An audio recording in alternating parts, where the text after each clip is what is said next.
চলে এসেছি। তো তোমরা তো আগের শর্ট ভিডিওতে দেখতেই পেলে আমরা কিভাবে এলাম এখানে। তো এখন যাচ্ছি বিকালে একটু ঘুরু করতে। তো সবাই মিলে খুব সুন্দরভাবে রেডি হয়ে চলে এসেছি। বাবা বলল চ সামনে একটা মন্দির আছে, ওটা ঘুরিয়ে আনি। তো ওই জন্যই আসা। তো সত্যি মন্দিরটা খুবই সুন্দর।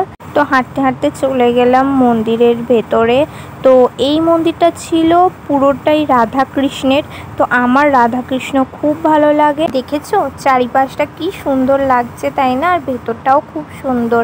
আর এই যে শান্তশিষ্ট পরিবেশ, আমার এটা খুব ভালো লাগে। তো এইখানটায় কিছু সেরকম ছিল না, শুধু কিছু পিকচার রাখা ছিল আর একটা শিবলিঙ্গ ছিল আর এই যে এরকম মূর্তি ছিল কিছু। তো বেশ ভালোই লাগছিল এগুলো দেখতে। সিঁড়ি দিয়ে নিচে আসার পর দেখলাম এত সুন্দর পরিবেশ, শান্তশিষ্ট।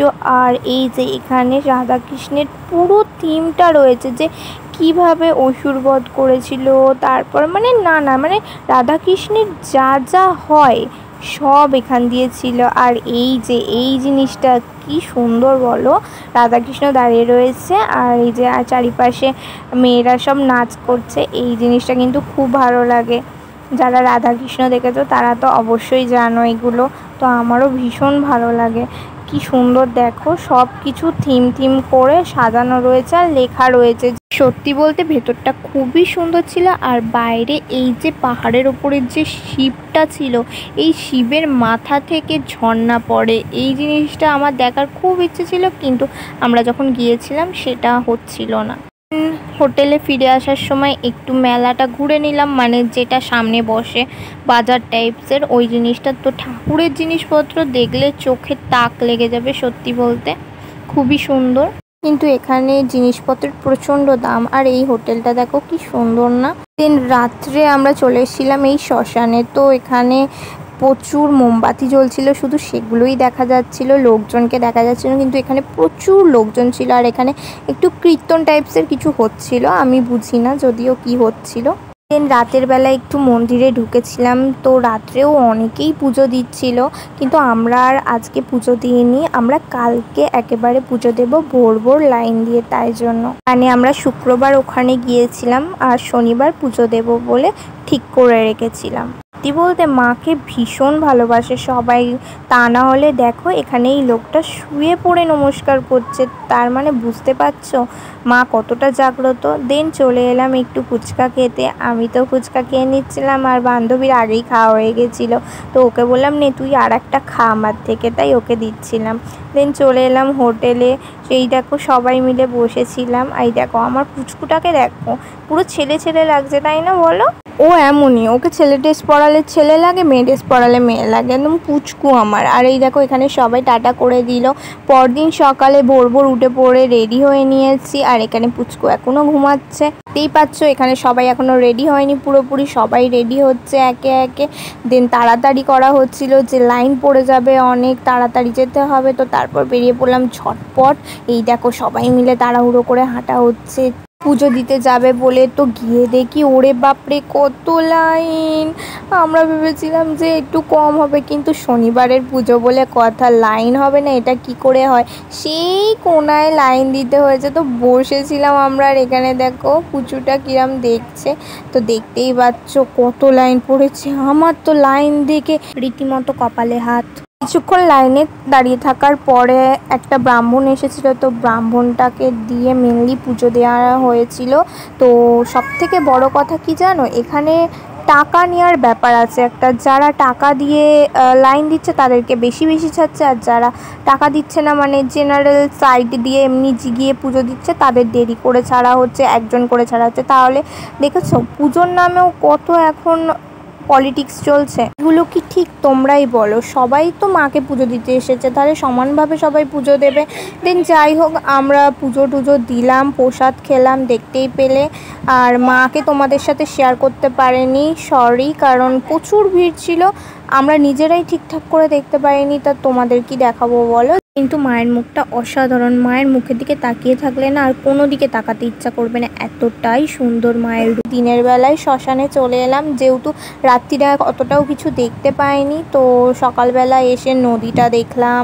দেন এখানে একটা সাধু বাবা কি করছিল জানি না, লোকজন আটকে ছিল, তো এখানে এসে সকালের টিফিনটা একটু করে নিলাম, যেহেতু না খেয়েছিলাম।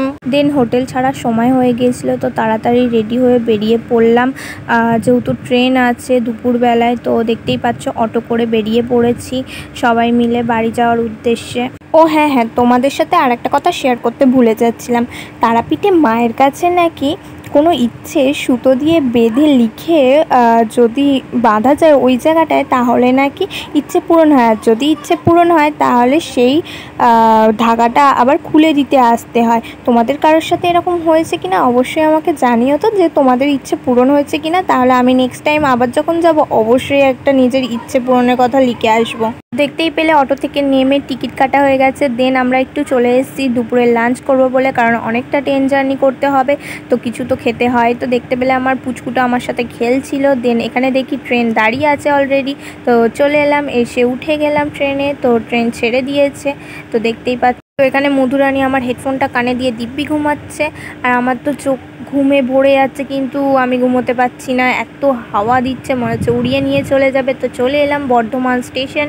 দেন একটু চা খেয়ে নিলাম। আর গাইজ এখানে কত কিছু যে উঠেছিল, মানে বিভিন্ন কি খাবে তুমি শুধু বলো, কত কিছু উঠেছিল। তাই মধু আর আমি হাসাহাসি করছিলাম যে দেখ মধু দেখ কত কিছু উঠেছে। দেন ও একটা বাদামের চিট কিনে নিল, আর এখানে একটা কাপেল দাঁড়িয়েছিল, মনে হয় গার্লফ্রেন্ডটা বাড়ি যাবে। তো খুবই মন খারাপ হচ্ছিল, হয়তো বারবার ওখানে দাঁড়িয়ে গল্প করছিল আর দেখছিল। তো আমি ওদের একটু ভিডিও ক্লিপ তুলে নিয়েছি, আর এখানে আমি লজেন্স খাওয়াচ্ছি বলে ওকে দেখাচ্ছিলাম, আর ও আমাকে দেখাচ্ছিল। এখানে আমার ফুটকারানি দেখাচ্ছে ঝালমুড়ি খাচ্ছে বসে বসে। দেন মধুকে এসে বলছে একা একা খাচ্ছ, আমাকে দাও। তারপরে ও মুখে দিল, আর ও দেখো কি সুন্দর খাচ্ছে, পুচকু বুড়ি আমার একটা। তো এখানে কিছুক্ষণ বসে বসে একটু খেলাধুলা করলো, ও গল্প করলাম।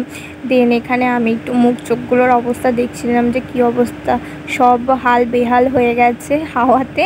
তো যাই হোক, অনেকটাই রাস্তা পেরিয়ে এলাম, আর বাইরের দৃশ্যটা দেখো গাইস কি সুন্দর লাগছে। আমার না ভীষণ ভালো লাগে এই প্রকৃতির দৃশ্য দেখতে। মাঠ, সমুদ্র, পাহাড় আমার ভীষণ পছন্দের। তোমাদের কোনটা সব থেকে পছন্দের আমাকে কমেন্টে জানিও অবশ্যই কিন্তু, ঠিক আছে। তো অনেকটা রাস্তায় চলে এলাম। তো আমি বসে বসে স্টেশনগুলো গুনেছি, মোট আমার বাড়ি থেকে রামপুরহাট অবধি 40টা স্টেশন তো হবেই হবে, কারণ কিছু হয়তো বাদ গেছে, বাট বেশিটাই গুনেছি আমি। তো 40টা স্টেশন হবেই। আর স্টেশনগুলোর নামও প্রচণ্ড অদ্ভুত ছিল, যেহেতু কোনো দিন শুনিনি তাই একটু অদ্ভুত লেগেছে। তো চলে এলাম Naihati station, welcome to Naihati. তো এখান থেকে বাড়ি যাওয়ার জন্য আবার ট্রেন ধরতে হবে। তো এখানে কিছুক্ষণ বসেছিলাম, তখন আমার বান্ধবীরা কি বলছিল সেগুলো আমি তোমাদের লাস্টে শোনাচ্ছি। ওদের বক্তব্য, ওরা বাড়ি গিয়ে স্নান করবে কিন্তু জল টানবে না, সেটা কি করে সম্ভব হয় বলো। তো ফার্স্ট টাইম আমি এত বড় লং ভিডিও করলাম, কোনো ভুল হলে অবশ্যই ক্ষমা করে। আমাদের তারাপীঠ ভ্রমণ কেমন লাগলো অবশ্যই কমেন্টে জানিও। তো আজ ভিডিও এটুকুই, ভালো লাগলে like comment share and subscribe করে দিও। আজকের মতো টাটা।